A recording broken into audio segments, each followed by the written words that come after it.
হে জগতবাসী, আজ আমি শামীম আলী চিশতি আপনাদের সামনে একটি আলোচনা নিয়ে আসলাম।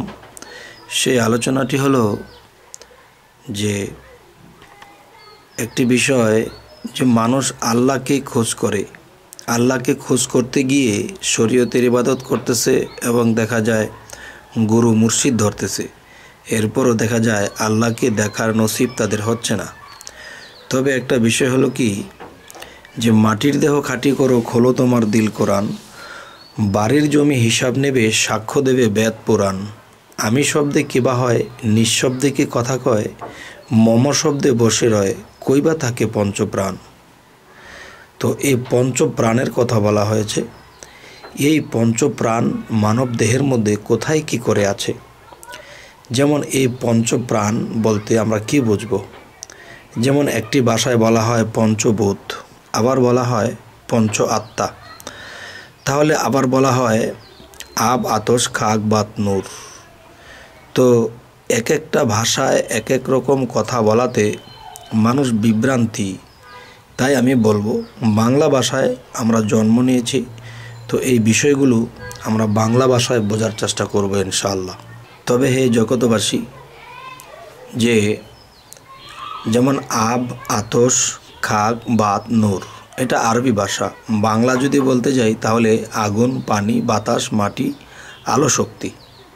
তবে এই পাঁচটি বিষয় দ্বারা এই সমস্ত বিশ্বজগৎ সৃষ্টি, এই পাঁচটি বিষয় দ্বারা মানব দেহটা সৃষ্টি। তবে আমার এই কথার দিকে যদি কেউ কান ও মন এবং দেয় জ্ঞানের দৃষ্টি, তো অবশ্যই এখানে জ্ঞানের মধ্যে এমন কিছু হতে পারে সৃষ্টি, জ্ঞানের জগতে আমরা অগ্রসর হতে পারব। সেটি হলো যে আমার মানব দেহের মধ্যে দেখবেন এই পাঁচটি বিষয়ের বেশি কিছু নেই। যেমন আগুন, যেমন আমার শরীরের তাপমাত্রা আছে, গরম অনুভব করি। পানি, আমার শরীরে রক্ত আছে। মাটি, আমার শরীরের মাংস আছে। আলোক শক্তি, যদি আমি চোখের দৃষ্টিশক্তি না থাকে, আলোক শক্তি না থাকে, তাহলে আমি দেখতে পারবো না। তাহলে আগুন, পানি, বাতাস। এবার আছে বাতাস। তো বাতাস যদি আমার মধ্যে প্রবাহিত না হয় তাহলে আমি বাঁচব না। তবে হে জগতবাসী, এই পাঁচটা জিনিসের মধ্যেই পঞ্চ আত্মা মিশ্রিত, পঞ্চ আত্মা লুকায়িত, এবং এই পঞ্চ আত্মার ভিতরে যিনি বসত করে তিনি রুহু, এবং রুহের মধ্যে যিনি বসত করে তিনি স্বয়ং স্রষ্টা। আর স্রষ্টা কি বলেছে? যে পৃথিবীর ভিতরে এবং পৃথিবীর বাহিরে সমগ্র জায়গায় আমি বসবাস করি। তবে দেখা যায় আমি স্থান নেই, যারা স্থান নেই, এবং যেই পৃথিবীতে মানুষ আছে যে নিজেকে পবিত্র করেছে, আমি তার রূপের মধ্যে স্থান নেই, আমি তার কালবের মধ্যে স্থান নেই।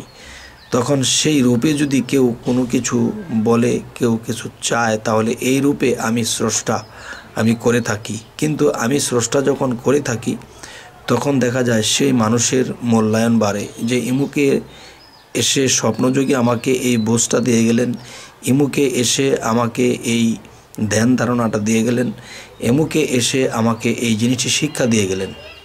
এ হলো স্বপ্ন বিষয়। তো আরেকটা বিষয় হলো যে একজন ভক্ত বিদেশে, আমেরিকা, জাপান, কোরিয়া, কিংবা কেউ বাংলাদেশের আনাচে কানাচে, কেউ বরিশালে, কেউ ময়মনসিংহে, কেউ ঢাকাতে, তো একই রাত্রে গুরু সকলের বাড়িতে যখন চলে গেল, তখন সমস্ত ভক্ত যখন একাত্র হয়েছিল, তো বলল যে পরশুদিন গুরু আমার বাড়িতে গিয়েছিলেন, উনি বলতেছে আমার বাড়িতে গিয়েছিলেন, উনি বলতেছে যে না, আমি গুরুকে এভাবে আপ্যায়ন করেছি, সেবা করেছি।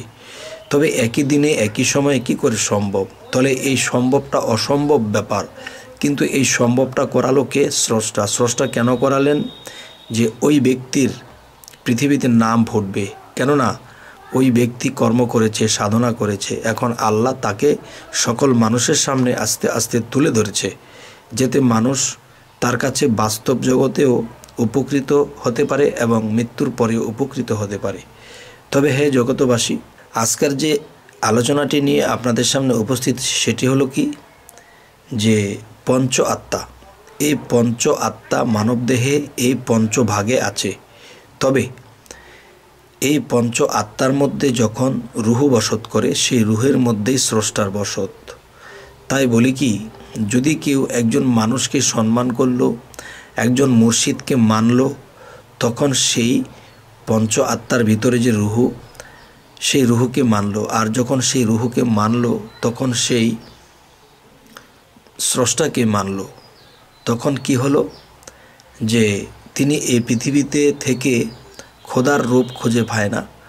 বিভিন্ন সাধনা করেছে, বিভিন্ন জায়গায় মুর্শিদ ধরেছে, কিন্তু খোদার রূপ স্রোত পায় না।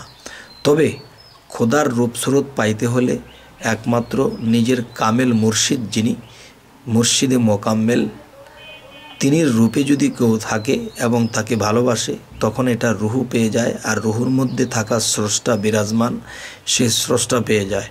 তখন এক সময় দেখা যায় যে এই ভক্ত জ্ঞানে উন্নত হয় এবং দেখা গেছে যে মুখে কিছু বলে দিলেও তা হয়। তো হে জগতবাসী, আজকের এই আলোচনাটি এই জন্যই করা হলো যে এই পৃথিবীতে অনেক মানুষ আছে যে এই জিনিসগুলো বুঝতে চায় না, মানতে চায় না। মানুষের দেহের মধ্যে তো আত্মা একটাই, একটা আত্মা বলে বসে থাকে। সেই আত্মাটি যে কি সেটাও তারা ক্লিয়ার জানে না। সেই আত্মাটি একটি আত্মা বলা হয়, কিন্তু সেই একটি আত্মা থেকেই তো 5টি আত্মার সৃষ্টি হয়েছে। তবে 5টি আত্মাকে যখন আমরা চিনব, বুঝব, তখন আমরা কি করব যে সেই 5টি আত্মাকে আমরা কিভাবে আমরা তাদেরকে আয়ত্তদিন করব।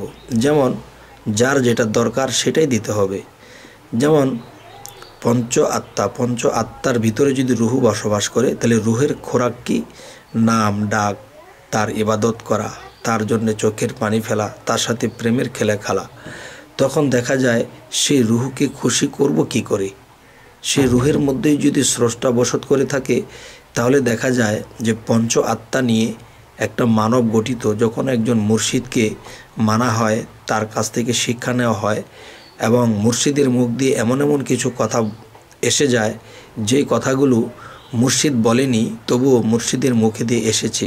তার মুখে দিয়ে রুহু কথা বলেছে আর রুহের মুখে দিয়ে স্রষ্টা কথা বলেছে। তবে হে জগতবাসী, যে এই জিনিসগুলো যারা বুঝতে পারে, তখন তারা এই পৃথিবীতে কামেল গুরু মুর্শিদকে কখনোই খারাপ বলবে না, এদের বিরোধ করবে না, বরঞ্চ কোরআন ও হাদিস অনুসারে তারা বায়াত গ্রহণ করবে। তখন কি হবে? একদিন তারা আউলিয়া রঙিন হবে। হে জগৎবাসী, জানি না আজকে আমার এই আলোচনাটি আপনারা কিভাবে নিলেন। তবে আমি আশা করব যে এই আলোচনাগুলো যারা খেয়াল এবং মন দিল দিয়ে শুনেছেন, তো অবশ্যই তিনি আত্মার উদ্ধার হবে তার একদিন। কারণ আল্লাহ কি বলেছে, আমি কি তোমাদেরকে এসে জ্ঞান দিয়ে যাব? তোমরা জ্ঞান অর্জন করে নিবে। আমি কি স্রষ্টা নিজে এসে তোমাদেরকে জ্ঞান দান করে যাব?